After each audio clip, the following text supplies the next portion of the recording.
Good morning, Miss Malarvili. Morning. Good morning. Yeah, because it feels like as we went through the. Good morning.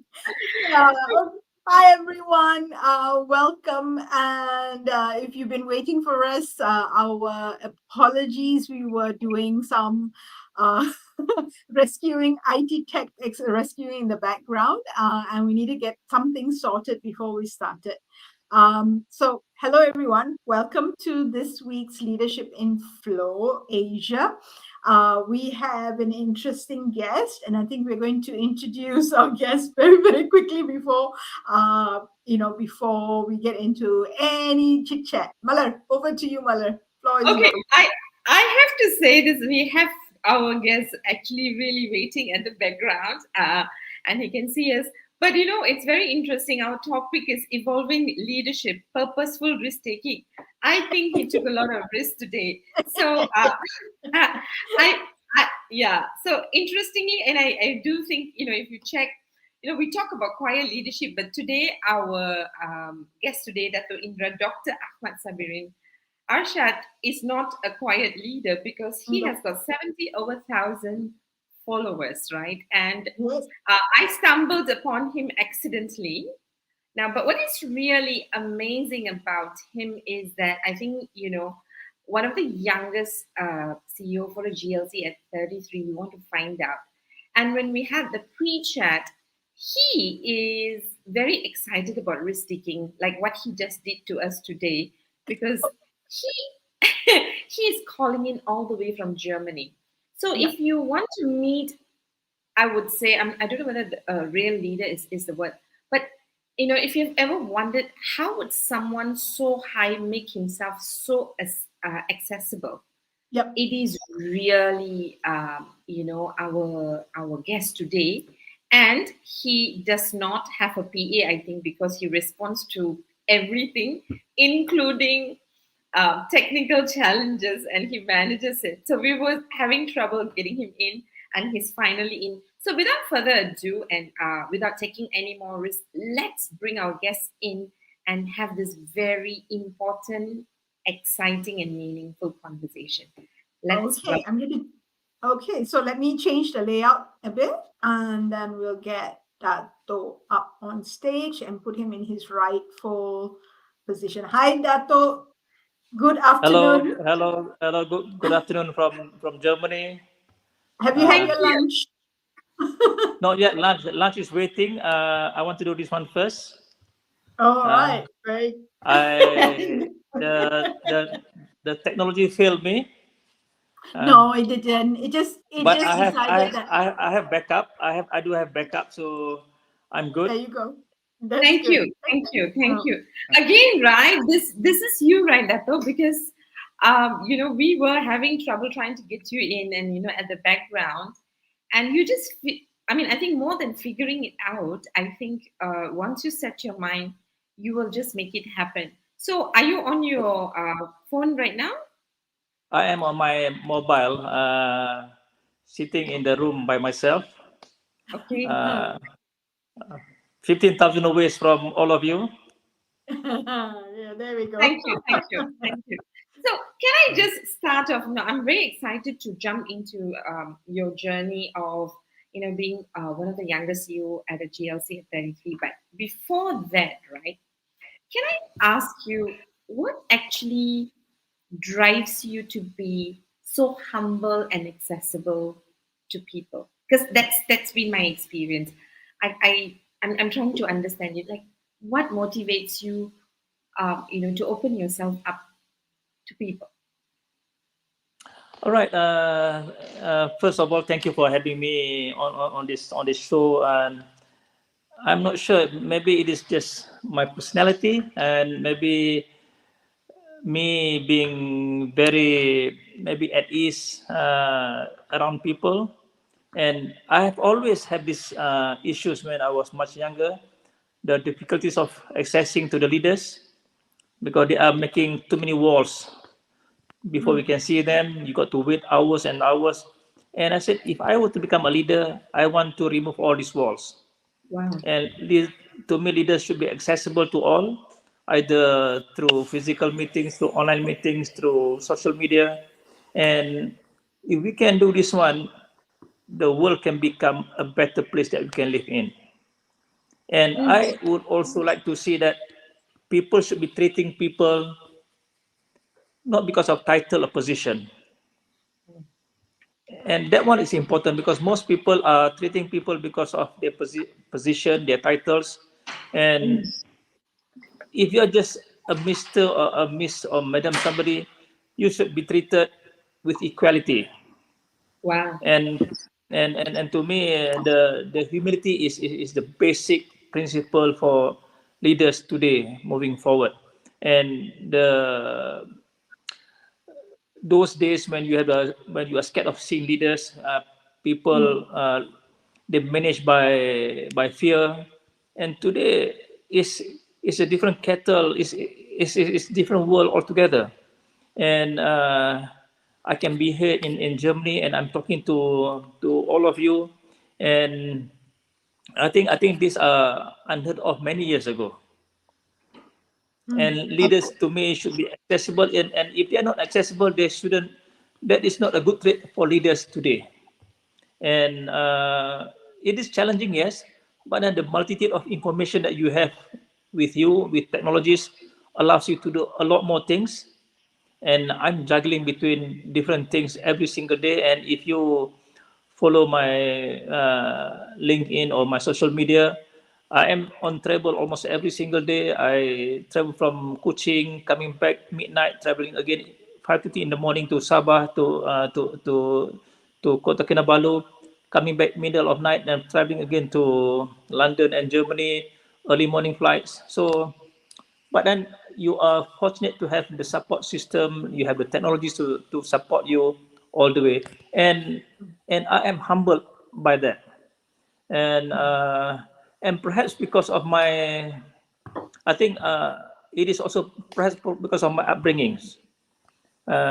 Being a kampong boy, and I feel very fortunate, very humbled to be given this opportunity to lead at a very young age. To me, that is a humbling experience.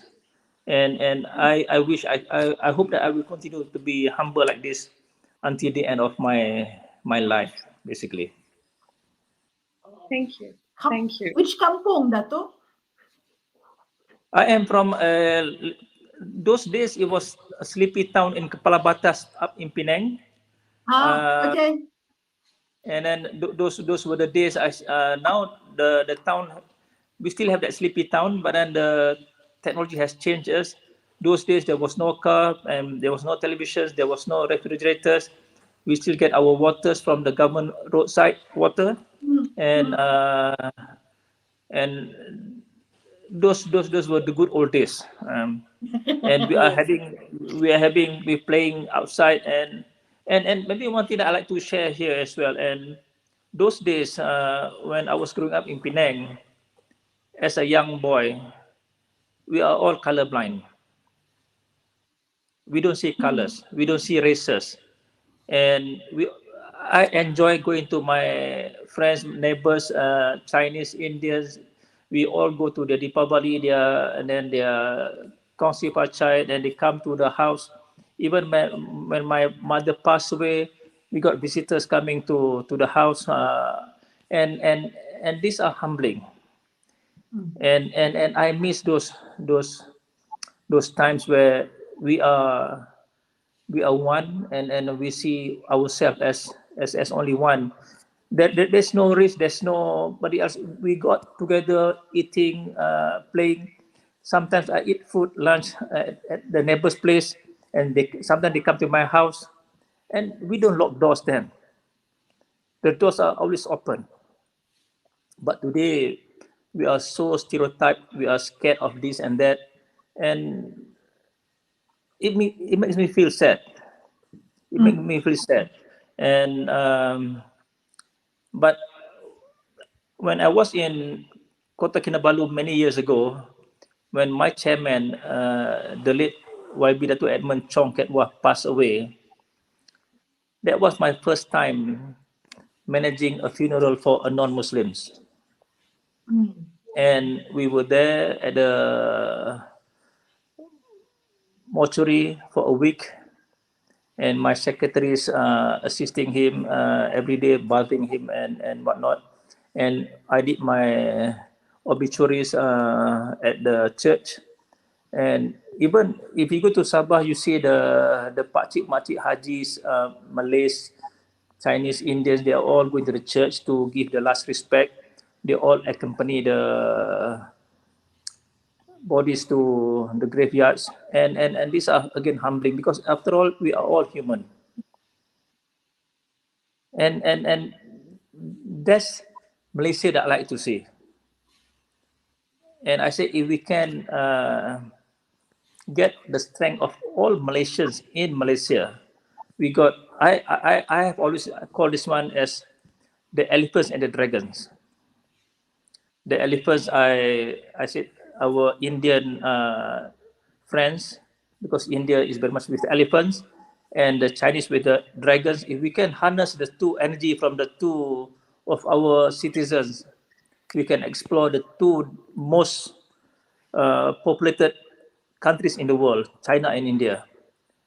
These are the next big economy.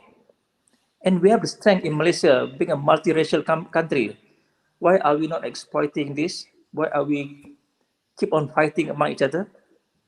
And these are the things which I like to see diversity. I like to see non-racial discussion. Like to see. I supported this 3R today, and then because we are so divided, and again people are, and again when humility will bring you down and see that at the end of the day we are the same people. If you cut your skin, it's all the red blood. Huh? And we never asked to be born in any race or any religion. And so why can't we treat each other as one? So Nice, that's my nice. my humbling introduction. We should have interviewed you on Malaysia Day, but I must say my heart is already.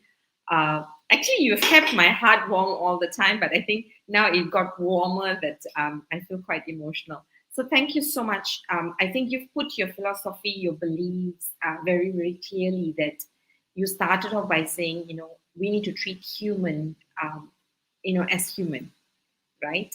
And I Yes. think that everything else that you say supports that you are not just a believer, but you walk your talk because you treat people like people. And I can only attest to that because that's been my experience with you trying to get you on the show.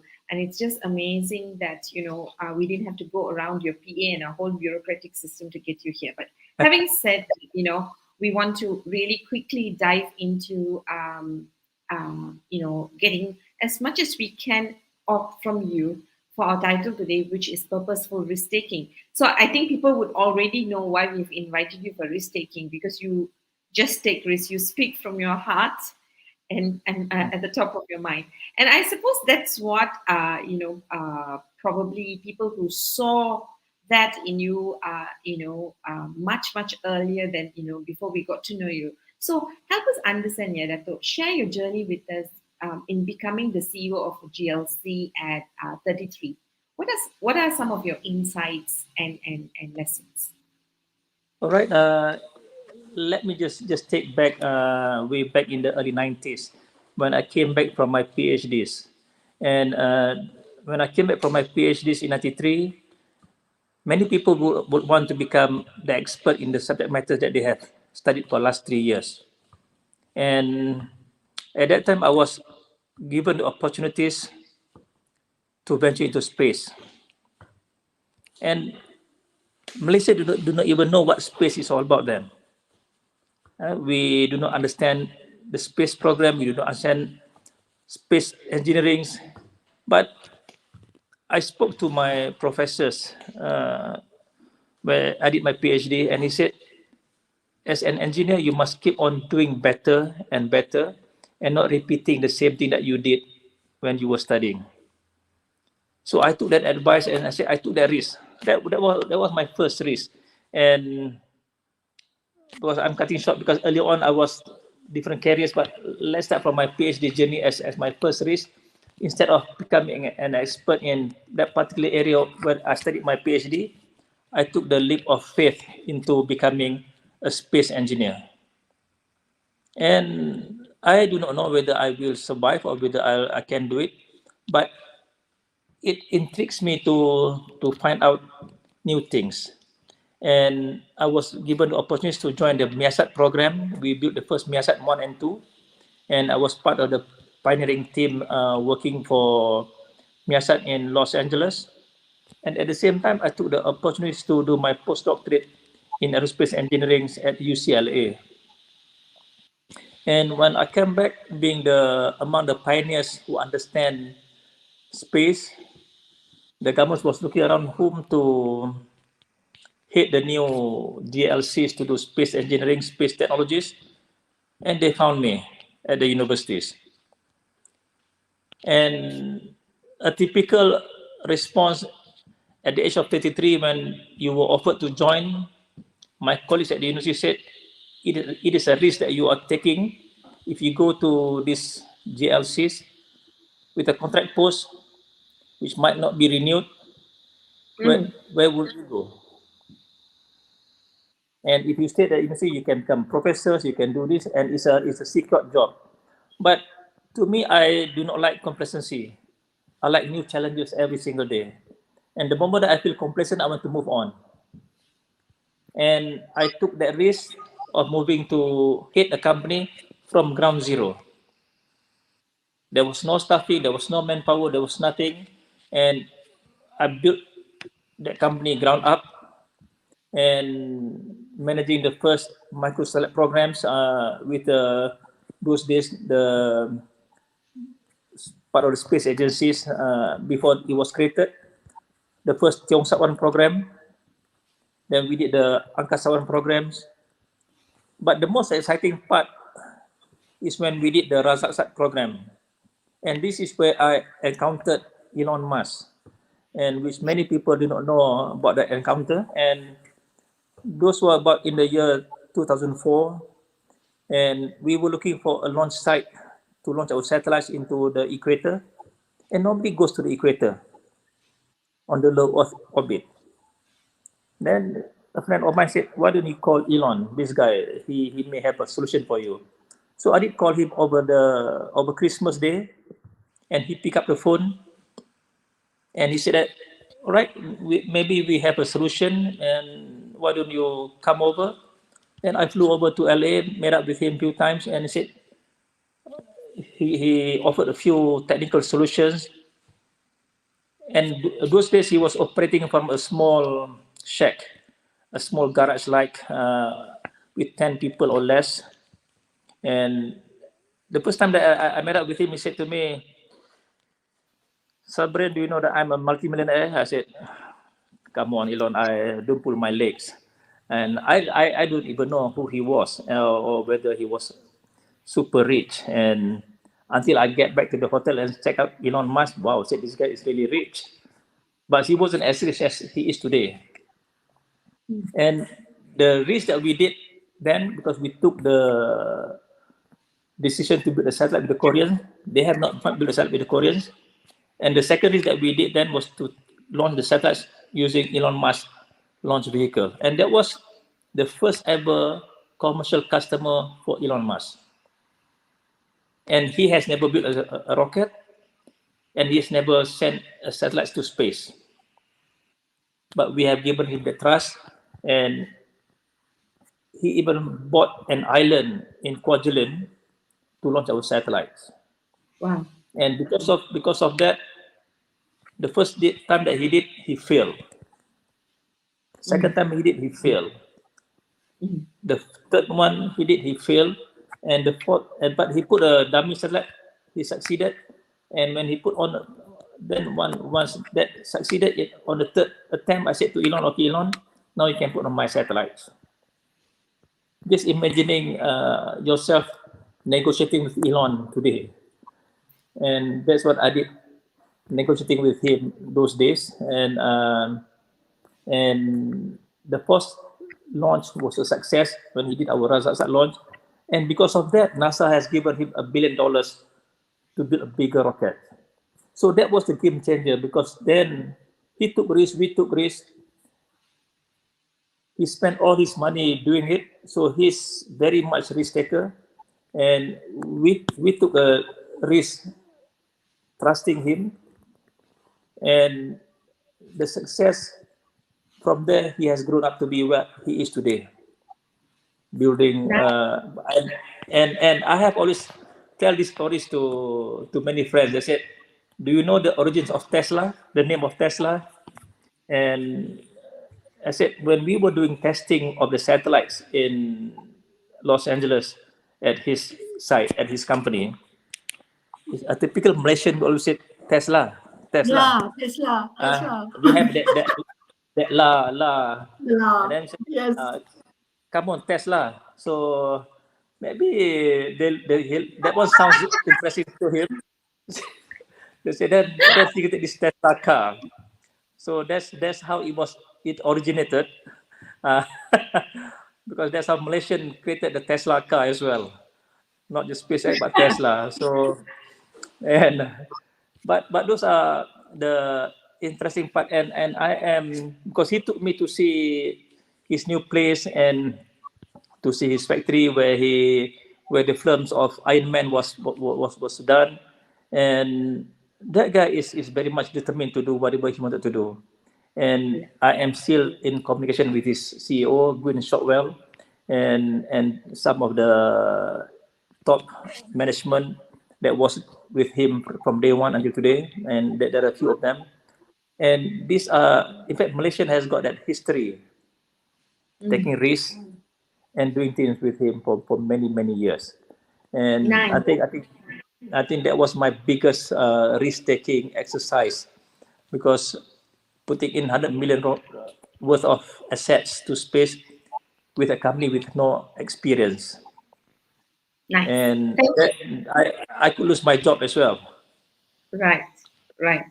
Nice. Thank you. I mean, Elon Musk's story is always fascinating, right? That it happened many years ago. But help us understand. So I like the fact that you show us how Elon Musk is risk taking, and obviously you're a risk taker because you always choose challenges over complacency, right? That's pretty clear. But when you became the CEO of the GLC at 33 and you did whatever you did, and some of these things that you're sharing, how did this shape your leadership thinking? Right? You took risk, fine. You seem to just go ahead and do what you want to do. You are probably our Elon Musk in that sense, right? You just do what you want to do, and that's exactly how you're living your life, right? So as you talk about him, I can think about you. But how did your first job or first role as the CEO at such a young age, taking the risk, not having any Okay. experience, yeah? So how did Yes. that shape your leadership thinking? All right. As a greenhorn with no experience as a CEO, I think the first thing that I did in terms of leadership is to get buy-in from colleagues, and some of them are much older than me, and I think the buy-in is important. Those days I don't have that gray hair like today, and it is not easy to get that vote of confidence from the senior leaderships or the senior political masters when they see a young person leading an organization. And especially when you are tasked to lead 100 million ringgit more 100 million ringgit projects, and Mm. and we have never done it. Mm. But I think the previous leadership, the like of Dato Sri Dr. Mahathir, then because he took that risk, because he said that this is a long journey. We Mm. need to have somebody young Mm. taking risks and new ideas, because this Mm. is a long journey for many years for Malaysia to move forward into going to space. It is not about Mm. 3 or 4 years. It's a long development, and I think the first leadership trait that was created then is to buy in, having the buy in with all my colleagues, with all the stakeholders, and another style that I created that was management by walking about. I always believe that as managers, as leaders, we need to be walking about, talking to all levels of personalities within the organization. Mm. And those are humbling, because everybody is important in the organization. Because I remember the JFK stories when he wanted to put man on moon. When he spoke to the janitor outside the White House, he said, "What are you doing?" And the janitor responded to him, "I'm helping to put men on moon." So everybody in that organization, in the countries, is having a stake at the national goal if Mm. they understood well what needs to be done. And that's what I'm trying to do, is to be able to communicate to every single level, to understand the same mission, the same vision, to be shared by all. And I think there is no other ways of doing it. Is just to talk to as many people as possible. And today, I think we are so lucky because we have got social media platform that allow us to communicate much more freely. And I don't have that then. So I think those are the initial trait is, and I think if a leader is not humble enough, it would be difficult for the person to move on, because you need to get support. To get support, you need to be a lot of Right. you need to talk to a lot of people, and then people don't like to see a cocky person trying to brag everything. And I think I am okay being a young person. I'm okay just to be yelled at, to be waiting at somebody's doors for hours, and I'm okay doing that. And I think that's important trait. And leaders must always be patient, because nothing is done um, at your own pace. Sometimes you got to wait at somebody else's pace, and said so. Leaders must be patient as well. Nice, nice. I think over and over again, you started with the importance of being humble and being humble yourself. And, you're circling around again, right? How you're all about people, getting the buy-in from, the bosses, right? The leadership, as well as, buying by walking about and influencing people through your communication, because you want to actually have them on board with you. So that's clear. So it seems to me, while you're saying things in different ways, you're very clear that it's about people, and to be accessible to people, people need to feel that they can connect with you. And that's where I think you being humble, really makes it, you make yourself accessible, really, really. Okay, so thank you very much. Now, Dato Alia Karen, have we lost him? No, he's here. Okay, Yep, there we go. Okay. okay, I think it went. So, Dato Alia Karen has a question for you. So I'm going to just pop out the Okay, question sure. and yeah. Dato Alia Karen says, "Hi, I'm delighted to hear you have your feet on the ground and humbled by your humbleness. My question: what factors do you consider before taking significant risk, and how do you strike a balance between risk and caution in your decision making?" Okay, thank you, Alia. This is a very good question. But then again, those days when I was much younger, risk is less important to me then. I don't think so much about what will happen in the future. And that is something that I call, that I still use today, is the gut feeling. Because when we are too much doing analyzing, too much overthinking about facts and data, we may not be able to do anything. At some point, because when I spoke to Elon as well, when I was talking to him then, most of the thing that he did then is a gut feeling. Not so much of science, not so much of facts and figures, but that's part of the risk that you have to take. If I were, if at those days, if I were to think about, if I take this job, what if I was not extended? What if my contract was terminated? I would not even take the job. I stay put at the universities, becoming the professors, and happy with that.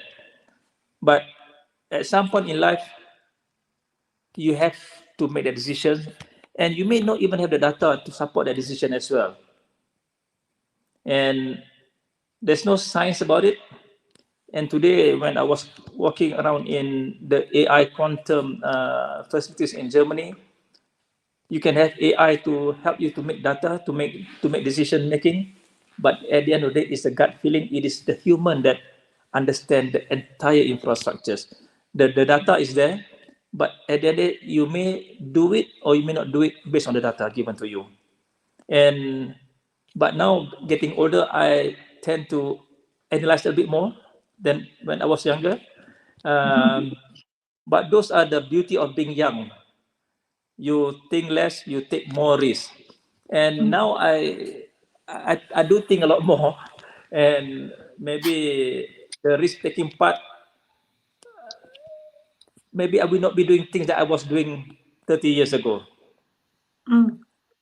So and the age is also a factor, because I think as you get older, there's certainly that you think that it shouldn't be done, things that you were doing then. So I think that's why I like to see the countries should be led by young people, because they take different sort of risks, and they got different opinions, they got different way of looking at things, because after all they are the one that is going to be leading the countries, leading the world in next many years to come. Yep. Okay. So that brings, I yeah, have, that I have, brings us. Sorry, sorry. no. Okay. I have a No. follow-up question for him, because thank you very much, because I love the way you say you use gut feeling. So obviously, and if you we get caught up in data and information and overthinking, which is what affects our decision making most of the time. More data doesn't mean decision making becomes easier. With more data, we can become more overwhelmed, which means decision making becomes difficult. And the fact that you say that you use your gut, and you go with your gut and take those risks, well, sort of makes sense, right?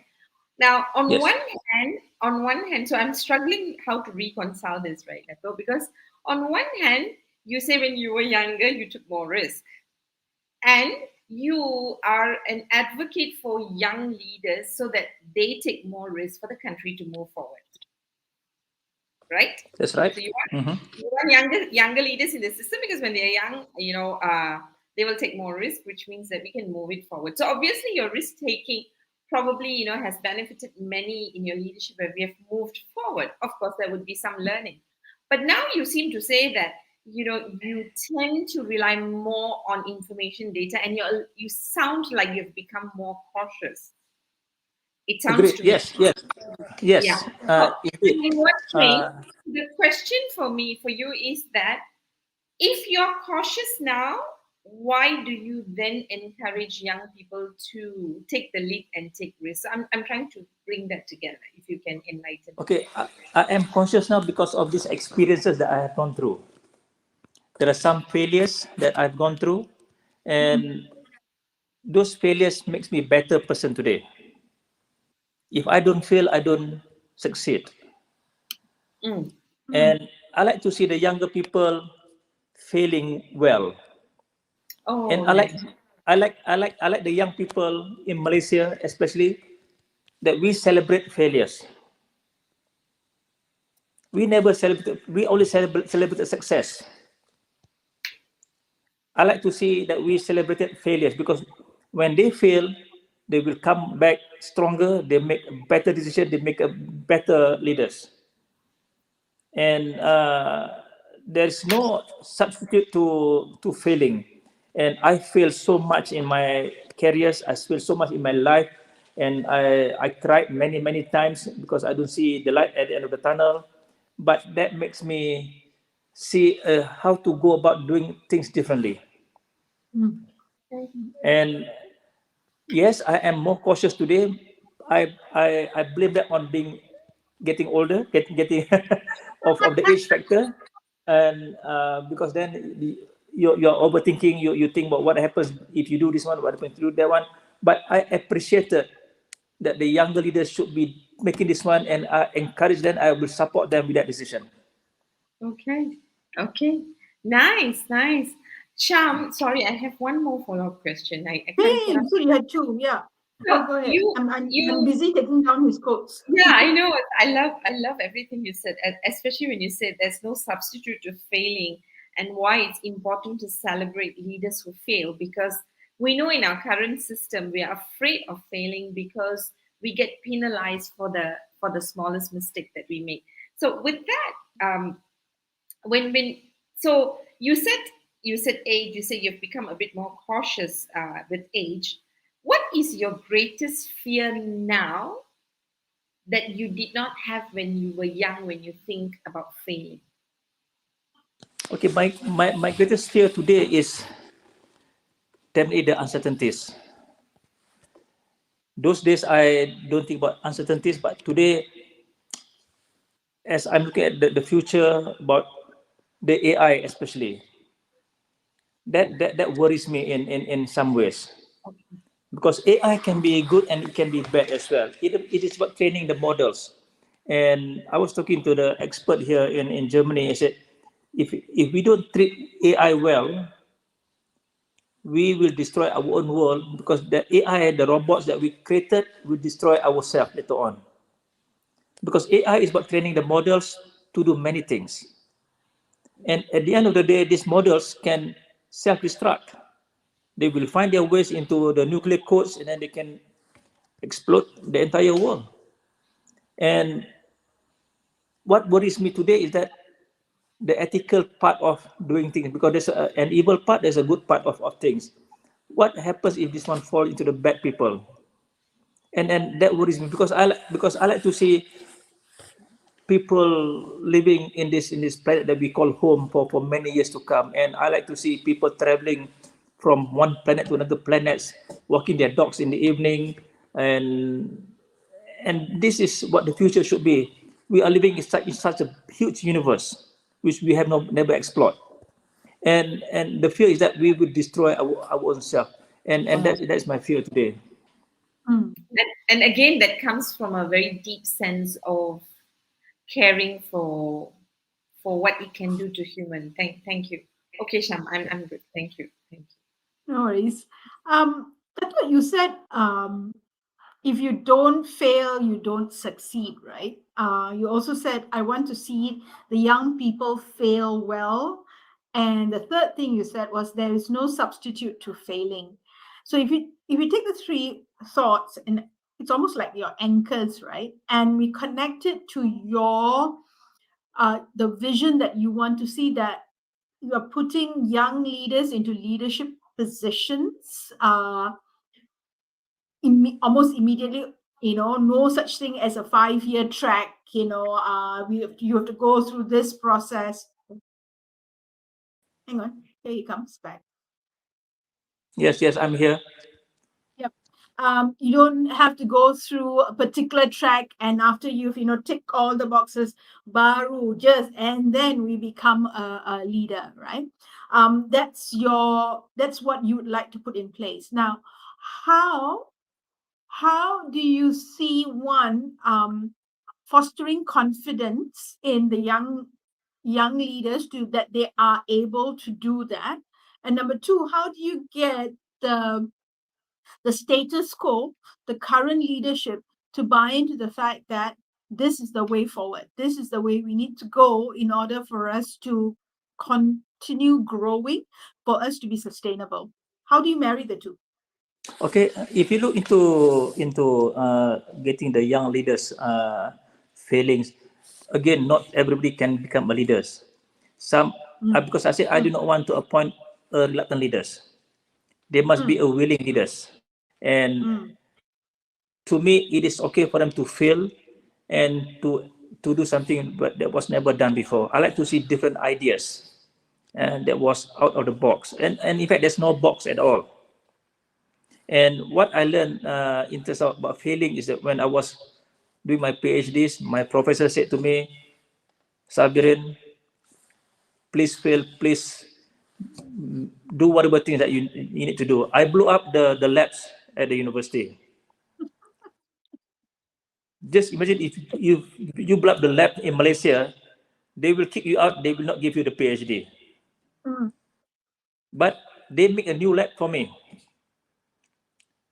And when I was in Silicon Valley, they celebrated failures.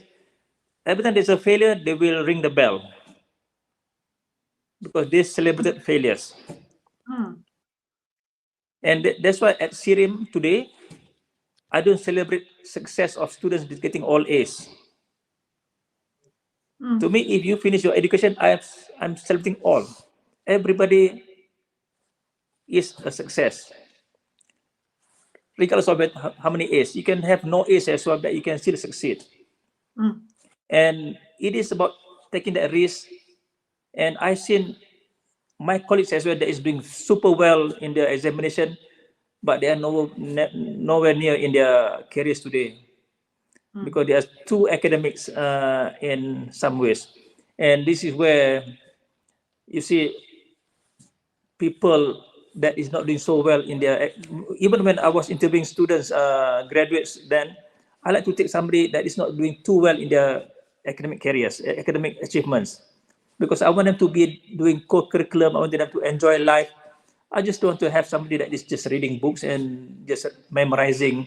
I want to have a thinker, mm, somebody with an opinions. And mm, then how do we get people that fails, and then how do we get this to buy in from the leaders today?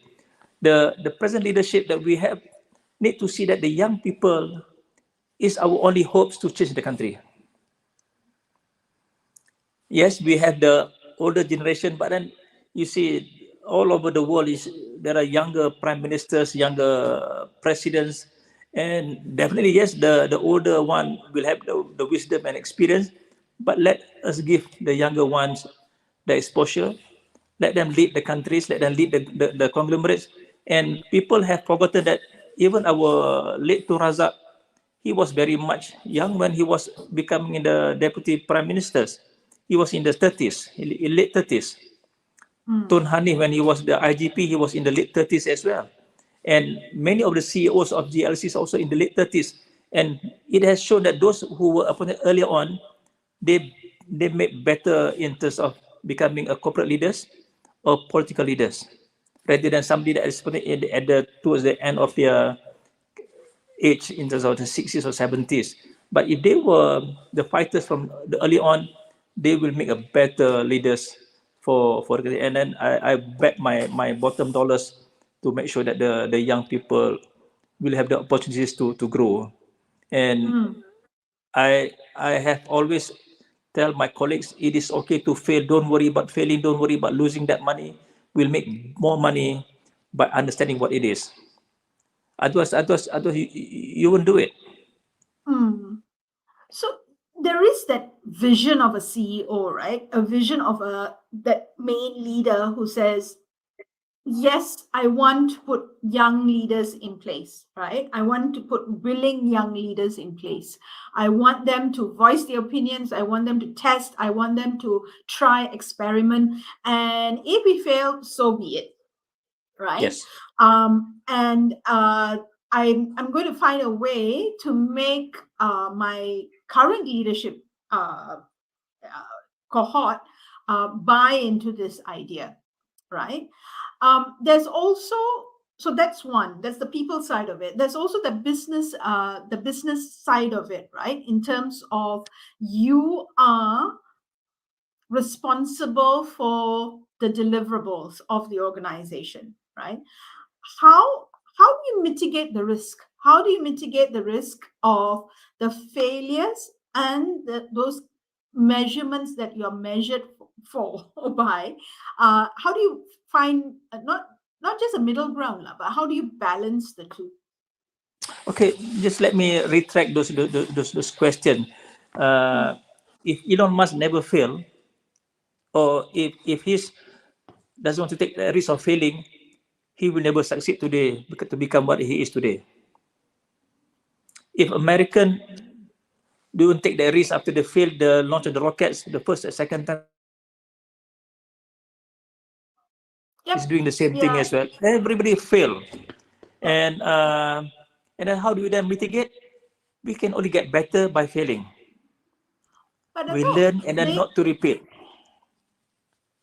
they come from an ecosystem that is from the point of them starting that country, right? It came from they have a culture of let's go and see and whatever. It's the land of the free. It's the land of opportunities, right?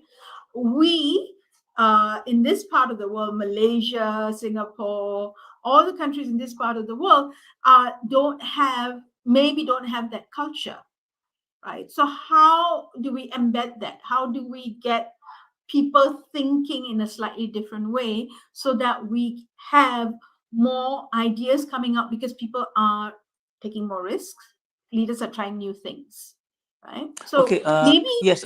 Yes. we're Yes. I not do. I designed do. for it. Yes.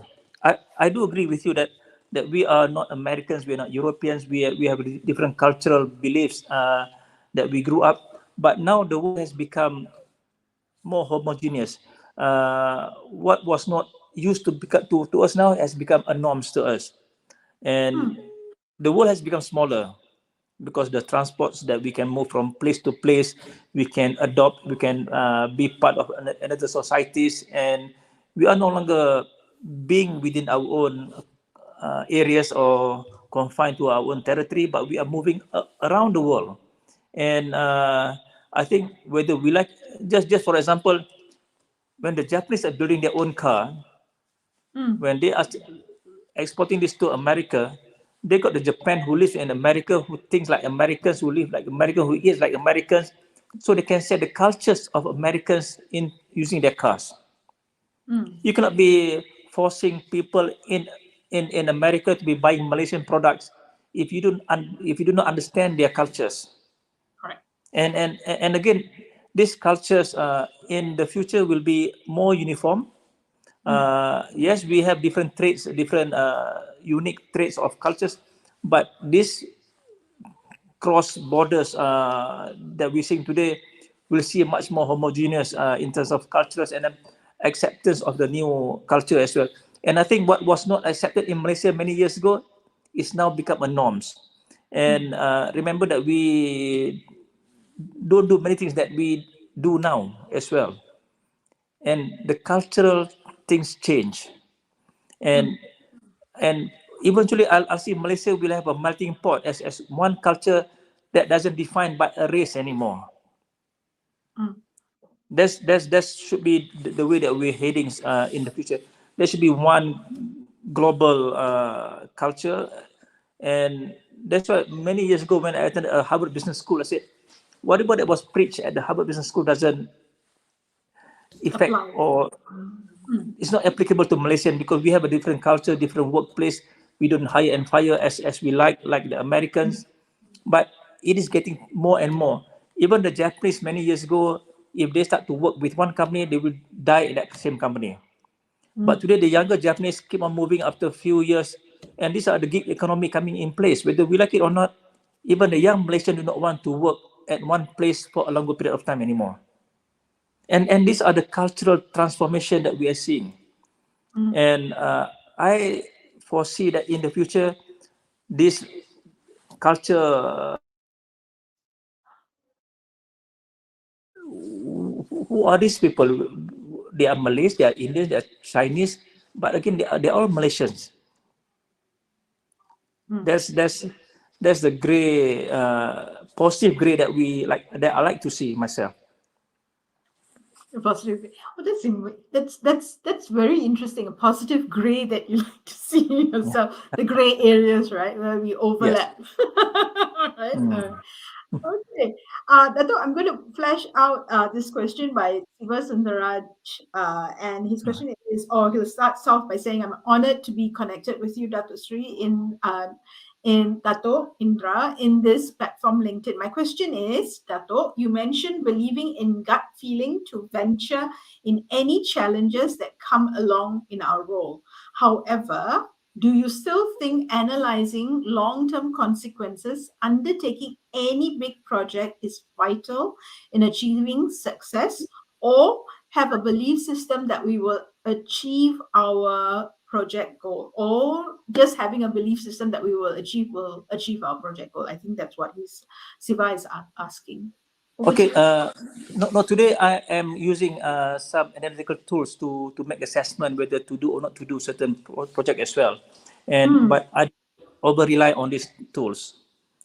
At the end of the day, the tool may be saying to me the different things, but I'm using this just for my advice, just for my background. But we as human make decision at the end of the day, and we stick with that decisions. And these are the things that, because nobody knows what the future holds, what the future holds for them as well, whether this will succeed. And if we go into EV cars today, no, when Elon Musk did his EV cars many years ago, nobody believes EV car will be the car of the day. And today mm, people are talking about hydrogen car. And yes, you have all these issues. And again, if you have all this analysis, Malaysia, especially, will not go forward if you have too many data to say that don't move, don't do this, don't do that. Yeah, mm, you have this data is to support some of your decision making. You understand the risk, but let's move. As human, we make that decision. As leaders, we make that decision. Understand the risk that you are going into, and then you stick with that decision. mm. Mm, mhm. So from that I can take Dato that you're a risk taker, but you're a calculated risk taker. You're not just going on pure risk. Would that Oh yes, be would I be right? now I am very much on the calculated risk takers, because things that I do is so varieties. And then even then, when we were doing space, going to the unknown, it is still calculated risk takers. But Mm, at the end, it's a gut feeling that decides, mm, because you are going to the unknown. Nobody can foresee next 10 years, next 20 years, and this is what happened to pandemic, to COVID. And those are the risks that we do not know how to handle then. mm. And what happens to COVID? It has accelerated our digitalization. Otherwise, we Yes, won't be having this conversation today.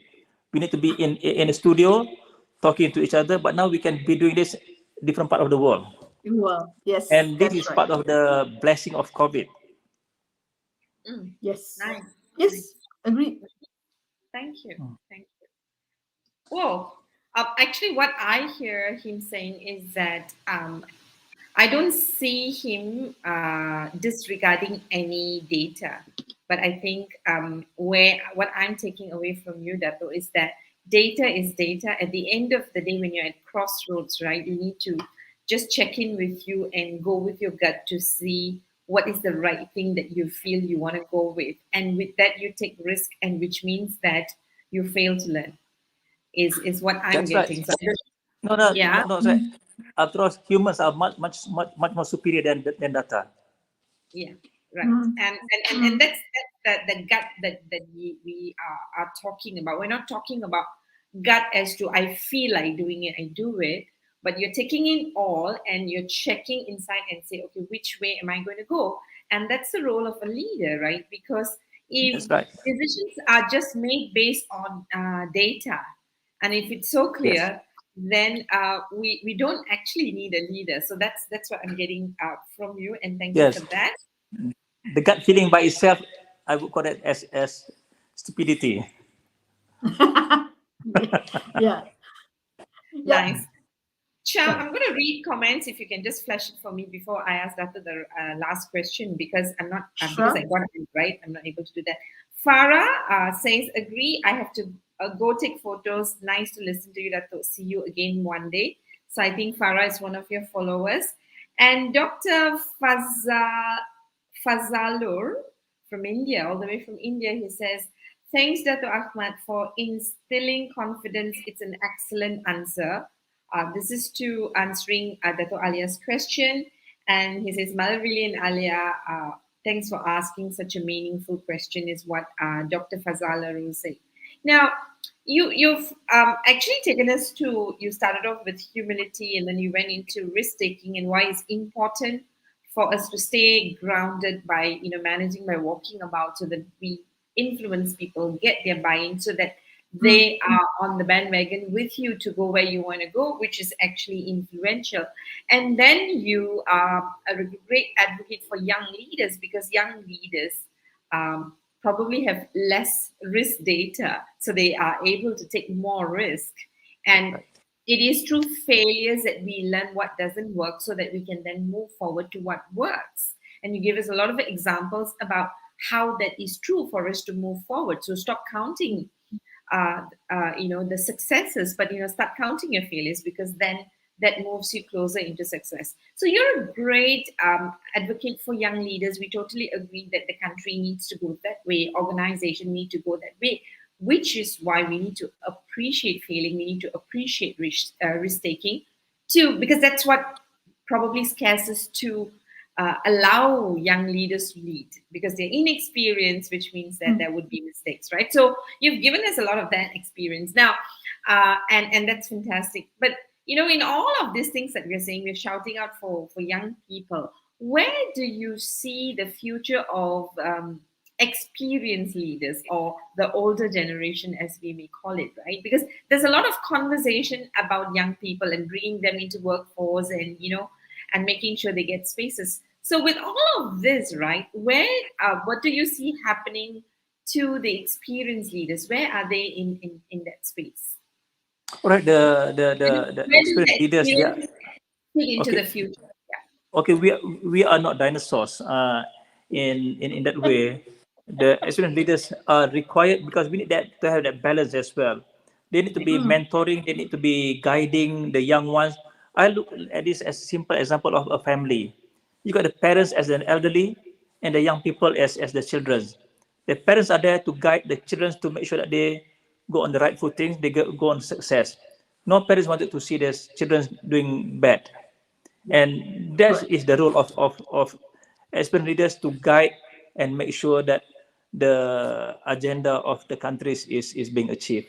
And you look at the family as a nucleus, that's how the nation should be built based on that family concept. That's a Nice. brilliant metaphor. That's a very nice metaphor to pull it all in. Thank you, Dato, for Thank joining you so us much. today. Thank you so much for having me. We need to leave him to go and have his lunch. Yeah. Let And- you go, but I would like to just, if he's still here, what is, if there's just one thing you would like to leave our audience who are now listening in and who could be listening in later, there's just one thing that you want to leave in terms of your gut wisdom for the people Okay, about leadership, what would that be? I want them to be dreamings. I want all leaders to keep on dreamings. Dreaming. Dreams that is an important is a very potent, is a very strong tools for leaders to progress. So keep on dreaming, and with dreams you can achieve many things. Thank you.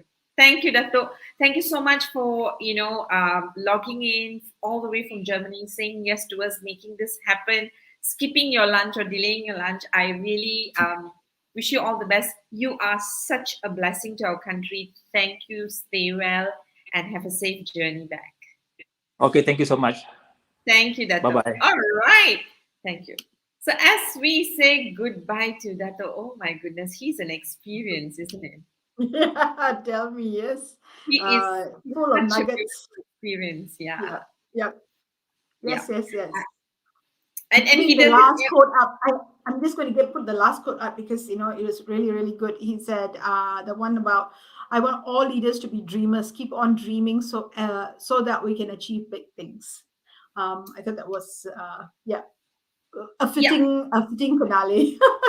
Yep. Yeah. I mean, I think you had the most number of quotes.